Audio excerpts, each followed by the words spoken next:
Kad su Josifova braća vidjela da im je otac umro, rekla su: možda Josif gaji mržnju prema nama pa će nam vratiti za sve zlo što smo mu učinili. Zato su Josifu prenijeli zapovest ovim rečima: pred svoju smrt tvoj otac je zapovedio, ovako recite Josifu: molim te, oprosti svojoj braći prestup i greh kojim su ti nanijeli zlo. I zato te sada molimo, oprosti prestup slugama Boga tvog oca. Josif je briznuo u plač kad su mu to rekli. Poslije toga došla su i njegova braća, pala su pred njim i rekla: evo, tvoji smo robovi. Tada im je Josif rekao: ne bojte se, zar sam ja na mjestu Boga? Vi ste mi mislili zlo, ali je Bog mislio dobro da bi uradio ono što danas čini i da bi mnogim ljudima sačuvao život. Zato se sada ne bojte, ja ću snabdevati hranom vas i vašu decu. Tako ih je utešio ohrabrujućim rečima. Josif je ostao da živi u Egiptu, on i dom njegovog oca. On je živeo 110 godina.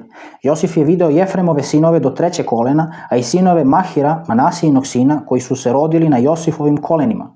Na kraju je Josif rekao svojoj braći: ja ću uskoro umreti, ali Bog će obratiti pažnju na vas i izvešće vas iz ove zemlje u zemlju koju je pod zakletvom obećao Avramu, Isaku i Jakovu.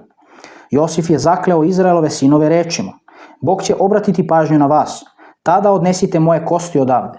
Josif je umro kad je imao 110 godina. Balsamovali su ga i stavili u kovčeg u Egiptu.